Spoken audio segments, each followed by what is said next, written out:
मीठे बच्चे, बाप आए हैं तुम्हें इस पाप की दुनिया से निकाल चैन की दुनिया में ले जाने। बाप द्वारा तुम्हें सुख शांति की 2 सौगातें मिलती हैं। किसके द्वारा?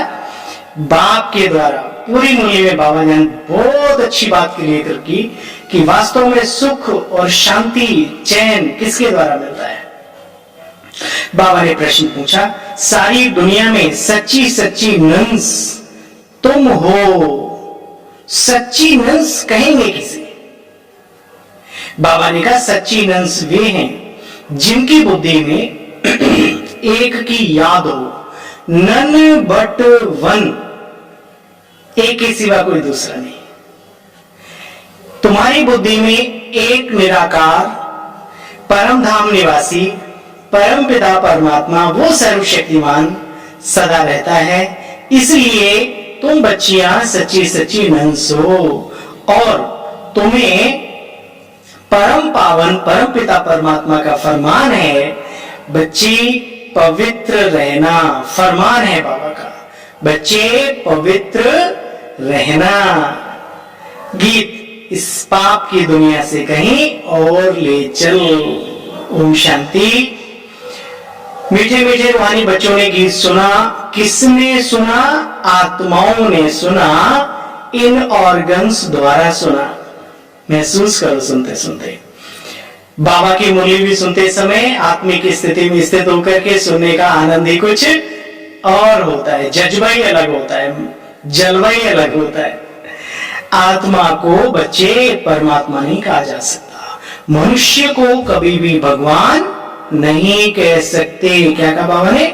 मनुष्य को कभी भी भगवान नहीं कह, मनुष्य को भगवान नहीं कह सकते। अच्छा क्या कह सकते? सुनो, मनुष्य को क्या कहा जाता है? मनुष्य आत्माओं को उनके कर्मों के आधार पे पुण्य आत्मा, पाप आत्मा, है ना, आदि आदि, धर्म आत्मा, देव आत्मा तक कह सकते हो, परमात्मा नहीं। ठीक है, आत्मा में ही बच्चे अच्छे बुरे संस्कार रहते हैं।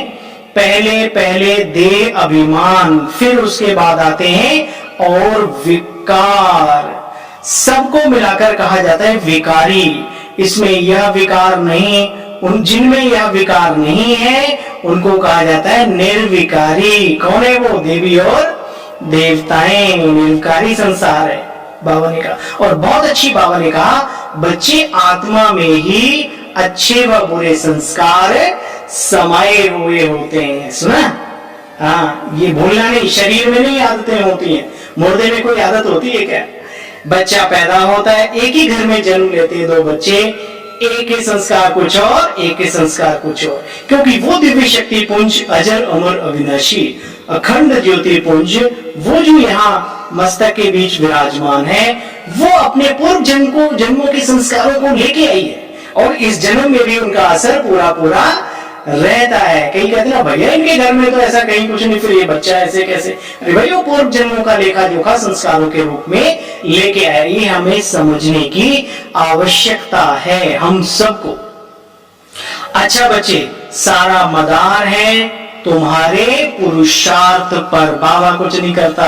कई बाबा को भावना रखो अलग बात है, लेकिन विवेक भी रखो। विवेक शून्य होकर के भावनाएं नहीं रखनी चाहिए, हमेशा याद रखो। ठीक है, बाबा कहते बच्चे तुम्हारा पुरुषार्थ तुम्हारा जीवन। भक्तों की भगवान आकर के रक्षा करते हैं। कौन सी रक्षा? ये ज्ञान देना ही उसकी सबसे बड़ी रक्षा है। दुनिया में मनुष्य मनुष्य की रक्षा कर न सके। ठीक है, बहुत गहरी बात। बाप शिक्षक भी है, सतगुरु भी है, वकील भी है, बैरिस्टर भी है, जमघटों की सजाओं से छुड़ाने वाला भी है, बच्चों की सर्वश्रेष्ठ कामनाएं पूरी करने वाला भी है। कौन? शिव बाबा। बाप के द्वारा तुम्हारी सब शुद्ध कामनाएं पूरी होती, अशुद्ध कामनाएं विकार यानी रावण पूरा करता है। बाबा ने कहा सारा संसार क्या है? एक टापू है, रावण का राज्य है। ऐसे में हमें क्या करना है?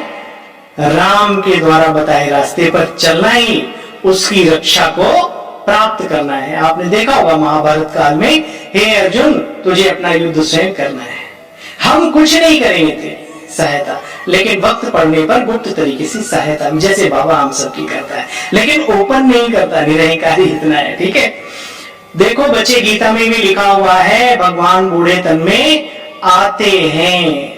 फिर भी क्यों कहते हो भाई ऐसे कैसे भगवान आ सकते हैं, जबकि तुम्हारे शास्त्रों में लिखा हुआ है। बाबा कहते हैं, बाप कहते हैं मैं नहीं जानता, कहीं कहते हैं ना बाबा जानी जाननहार, उल्टे रूप में बाबा तो मेरे को जानता होगा ना। अरे भाई माइंड रीडर तो संसार में घूमते हैं, भगवान के लिए कोई बड़ी बात नहीं, लेकिन बाबा चाहते हैं बच्चे स्वेच्छा से पवित्र बने, स्वेच्छा से दिव्य गुण धारण करें। स्वयं की जब तक इच्छा नहीं, डरा के धमका के और वैसा करके तो कितना किया जा सकता है। इसलिए कई कहते हैं जब हम गलत काम करते तो भगवान छत फाड़ के क्यों नहीं कूद पड़ता, निराकार शक्ति बोले बचे डर। बाबा का काम नहीं है, बाबा ने ज्ञान दे दिया, समझ दे दिया, अकल में नहीं घुसता तो बाबा तुम्हारा जिम्मेदार नहीं है। इसलिए अगर बाबा साक्षात्कार करा के और डरा के धमका के बनाए तो फिर हमारा क्या पुरुषार्थ है, ये भी तो है। प्राप्ति बाबा तो सभी को करा देगा ना फिर इस तरीके से। अच्छा बच्चे, अभी इन बातों को तो बच्चे बहुत अच्छी तरह से जानते भी हो और समझते भी हो। जानते हो ना, आत्मा पवित्र 16 कला संपूर्ण थी। कब? सतयुगी दुनिया के अंदर। आज भी हमें शांति चाहिए, सुख चाहिए, दिव्य आनंद चाहिए। क्यों? क्योंकि हमारे जीवन में कभी था, कब था याद करो, वो सीन, वो दृश्य, वो समय। पवित्र चैन में रहते हैं। सतयुगी दुनिया में चैन ही चैन है, अपवित्र बेचैन रहते हैं। अच्छा बच्चे, एक ही पढ़ाई है तुम्हारी, करोड़ों आत्माओं के लिए होती है, तो फिर धीरे धीरे तुम्हारे स्कूल में तो पढ़ेंगे ना, छोटे से घर में तो नहीं। ऐसे बाबा के कार्य को भी बाबा ने कहा बढ़ना ही है। तुमको ये पढ़ाई पढ़नी भी है और पढ़ने के बाद दूसरों को पढ़ानी भी है। साथ साथ बाबा ने कहा अंधों की लाठी बनो, सभी को रास्ता बताओ। सुना? अंधों की लाठी बनो, सबको रास्ता भी बतलाओ, घर घर पैगाम पहुंचाओ। अपने जीवन के द्वारा, अपनी नॉलेज के आधार पे सबको बाबा का पैगाम देना है। ठीक है, ये जिम्मेदारी है हम सबके ऊपर। लेकिन पहली जिम्मेदारी है हम अपने जीवन के अंदर इस नॉलेज को धारण करके अपना परिवर्तन करें। आपका परिवर्तन संसार को परिवर्तन करने के निमित्त बनता है, कभी भूलना नहीं। अच्छा भाई, बाबा ने गुड मॉर्निंग किया, नमस्ते किया, हमें बाबा को हृदय से बहुत बहुत बारंबार शुक्रिया बाबा, नमस्ते नमस्ते।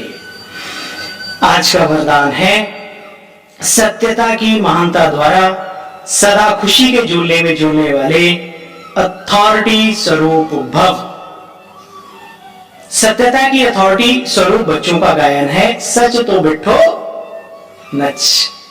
सत्य की नाव हिलेगी डुलेगी लेकिन डूबेगी नहीं। दो शब्द याद रखना, हिलेगी जरूर, डुलेगी जरूर, लेकिन तीसरा भी पक्का रखना, डूबेगी नहीं। भगवान वाच, आपको कोई कितना भी हिलाने की कोशिश करे, आप सत्यता की महानता से खुशी के झूले में झूलते रहो। वे आपको हिलाते नहीं है, तुम्हारे झूले को हिलाते। ये तो एक अपनी सोच की बात है। आप देखिए, आपकी स्थिति अगर अच्छी है तो परिस्थितियां आनंददायी हो जाती हैं, हमेशा याद रखो। ये होता है। मिसाल के तौर पे आप ट्रैक्टर में बैठो, मैंने मिसाल दिया, ट्रैक्टर बुरी चीज नहीं, बहुत अच्छी चीज है हमारे जीवन में, लेकिन और वही आप बहुत हाई फाई लग्जरी गाड़ी में बैठो और दोनों वाहनों को उबड़ खाबड़ रास्ते में जाके 8 फीट के गड्ढे हो, उबड़ खाबड़ हो, मजा किस में आएगा? लग्जरी गाड़ी में बैठोगे तो आपको आनंद आएगा, और उसमें बैठोगे तो कमर ही टूट जाएगी। तो स्थिति हमारी बहुत अंदर से मजबूत, कीमती होनी चाहिए। बात ये थी इन दोनों की बात बताने के पीछे।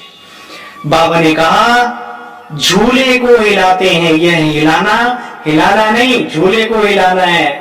ठीक है, आपको आनंद दिलाना है। इसलिए बाबा कहते जो झूले ये जाते हैं भैया उनको धन्यवाद दो, आप झुलाओ और हम अपने बाप के साथ झूला झूले आनंद का।